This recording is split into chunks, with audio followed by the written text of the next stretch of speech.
So one of the questions that I get the most from a lot of you out there is, why can't boxing, particularly in America, be controlled by one authority, one central authority, organized, that dictates who fights who, when they fight, where they fight, like the UFC, right? Because the UFC is basically, they are the biggest platform in MMA, and they dictate who fights who, when and where they fight.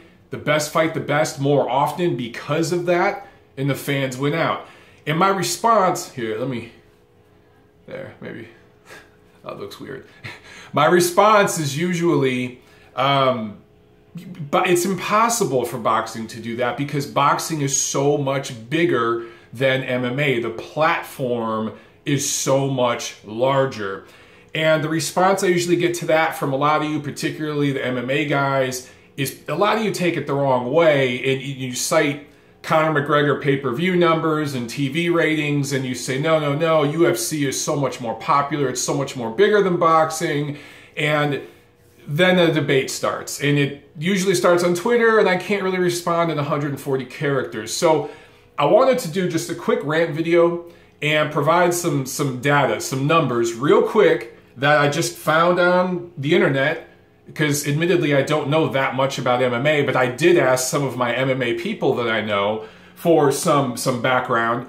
And guys, I'll provide links to all this in the video description so you can search it out yourself. But this is just a quick example to show how much bigger the platform of boxing is globally than MMA. And let me state what should be obvious, but I probably need to state it anyway. This isn't a boxing versus MMA video saying one's better than the other, one's worse than the other. This isn't a competition. This isn't a dick measuring contest. This is just reality. So when I talk about the talent pool and the diversity and the scope of boxing being so much larger than MMA, that's not me putting MMA down. There's plenty of room for both sports, and both are really thriving in their own way right now, and both have each other to thank for that, quite honestly. But it's just me talking reality. It's me talking facts. So let me start with this. The UFC itself, you can go online, and I'll post a link to this just on Wikipedia, the current list of fighters signed by the UFC. And they list it by division. There's only, let's see, 1, 2, 3, 4, 5, 6, 7, 8 divisions in UFC, which I think is much more organized and better than what boxing has, which is a gazillion divisions, which is something you guys know that I always complain about with the super and junior divisions.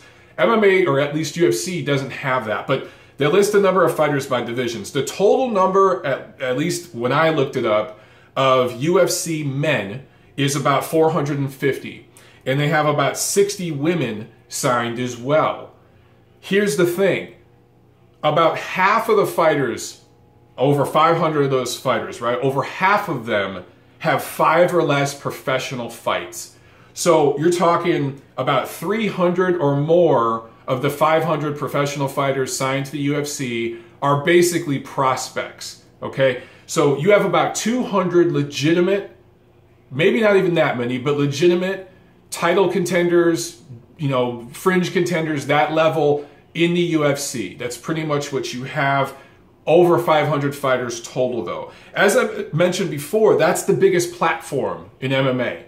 Right? Then it's Bellator, which is probably number 2. And then it's World Series of Fighting, which is, I think, the 3rd. If I'm wrong on that stuff, correct me, guys. But both of those platforms are relatively small compared to the UFC. The UFC is the Mac Daddy of it, right? It's the big fish.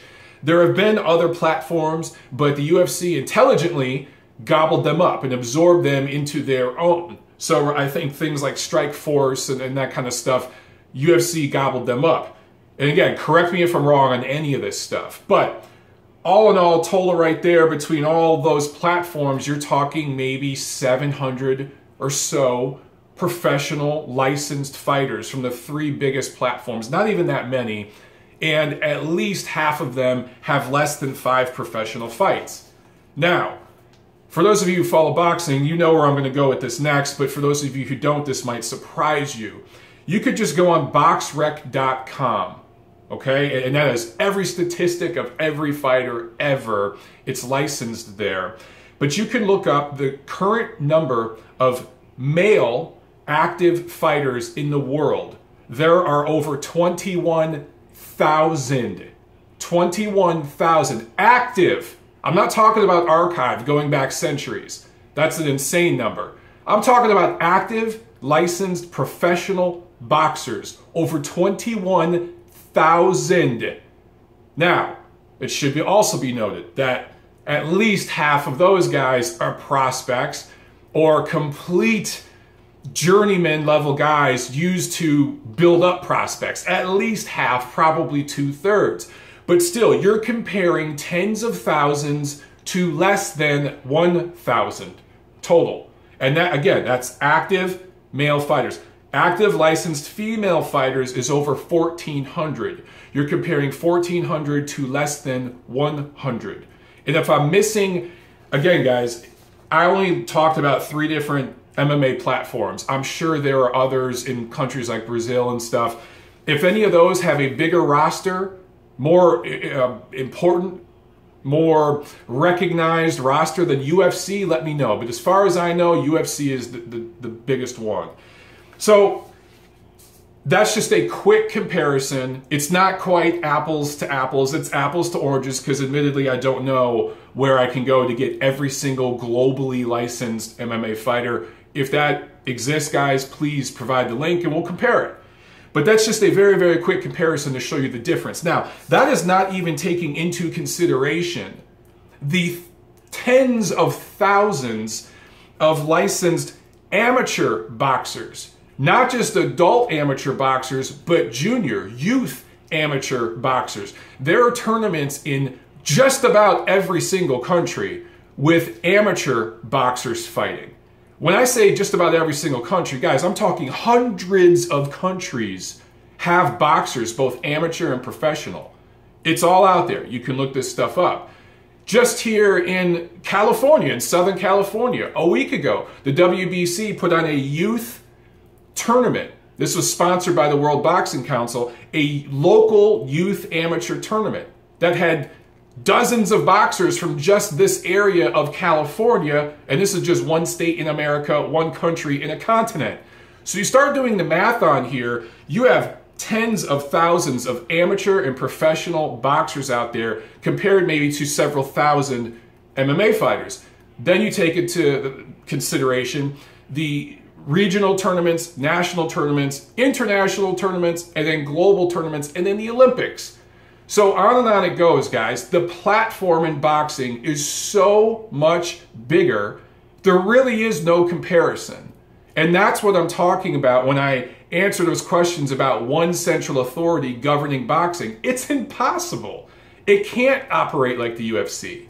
If anything, the UFC would be more equivalent to Premier Boxing Champions, okay, which is run by Al Heyman, an advisor who really is a promoter but calls himself an advisor and manages around 200 fighters. The overwhelming majority of his 200 fighters are either, there's some champions and contenders, but there's several prospects and there's a bunch of journeymen as well. But he has a stable of about 200 fighters. Top Rank, which is one of the, probably the best global promoter in all of boxing. They go back decades. They have about 70 fighters right now. Golden Boy Promotions has about 70 fighters. Those are kind of the 3 biggest powerhouse promoters in American boxing. So those 3 together probably would equal UFC.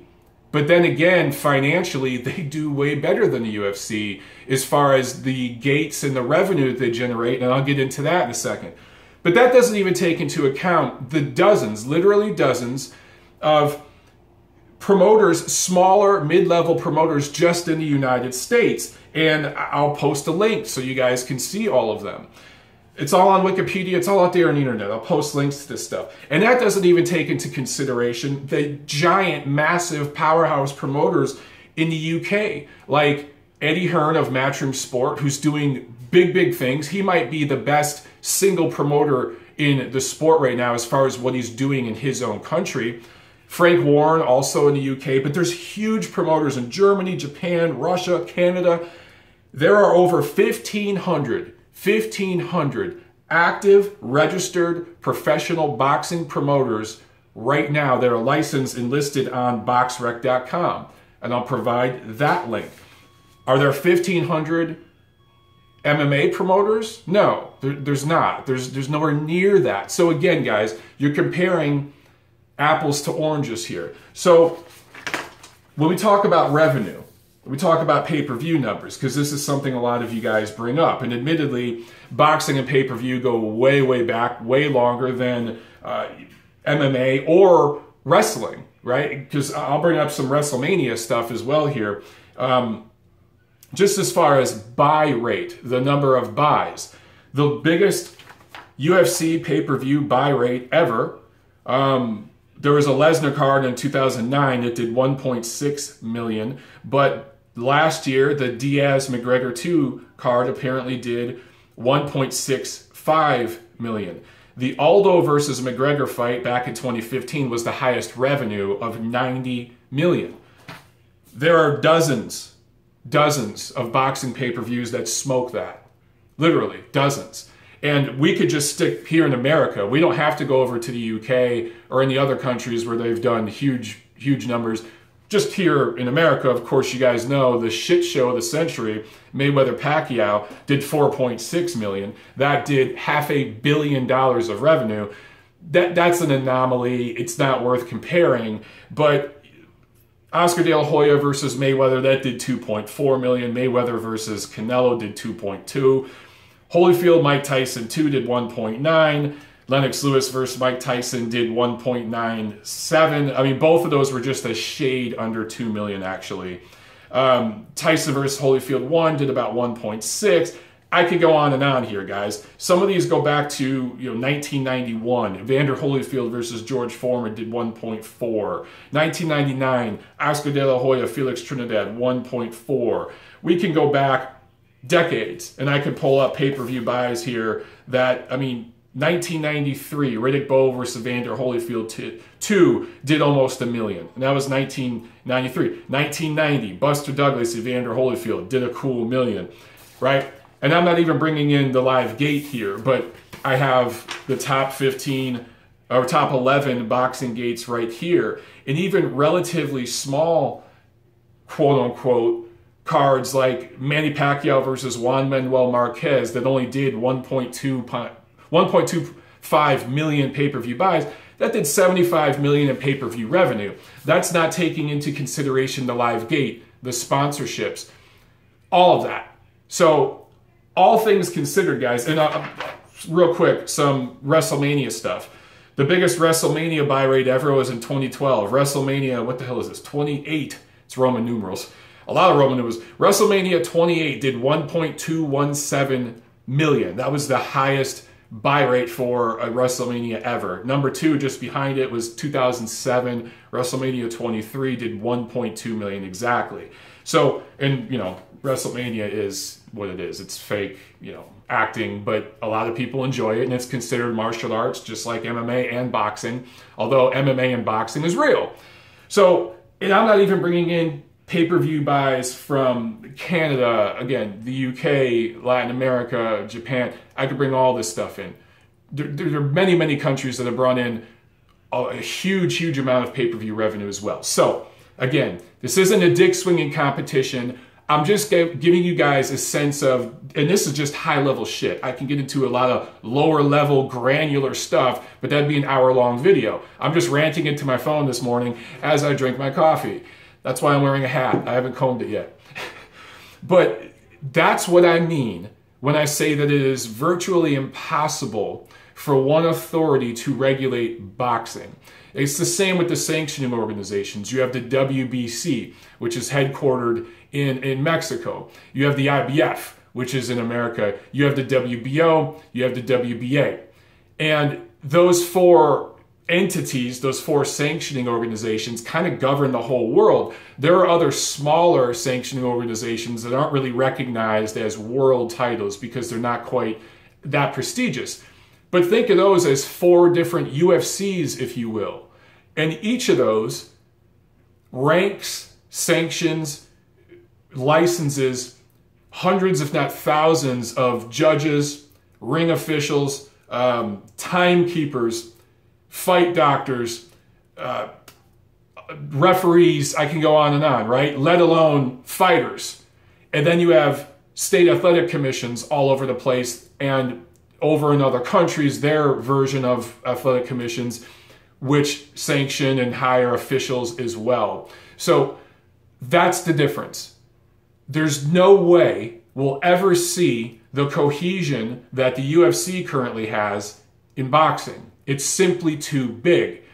And it should also be stated that 100 years from now, it's very, very possible that the MMA will get so big that the UFC will be broken up.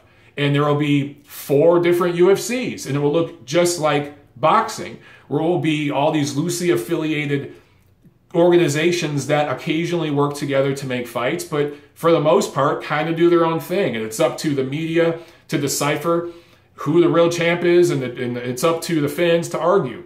So that process hasn't begun yet with the UFC, because the UFC so far has been able to gobble up their competition. But give it 100 years, and it may very well look just like boxing. But at this stage, that's why I answer that question that way. So again, guys, I will post links to all this stuff so you can check it out for yourself in the description of this video. If I miss something, if I'm way off on my MMA numbers, UFC guys, correct me. I'm willing to admit I am no expert when it comes to MMA. So maybe I'm forgetting a huge, massive authority figure somewhere that has 10,000 fighters licensed that I've just never heard of. Maybe that's out there. As far as I know, the UFC is the king of them all. So that's it with this rant, guys. That's what I meant by that. It's not saying one's better than the other. It's just saying one is much, much bigger than the other. That's it.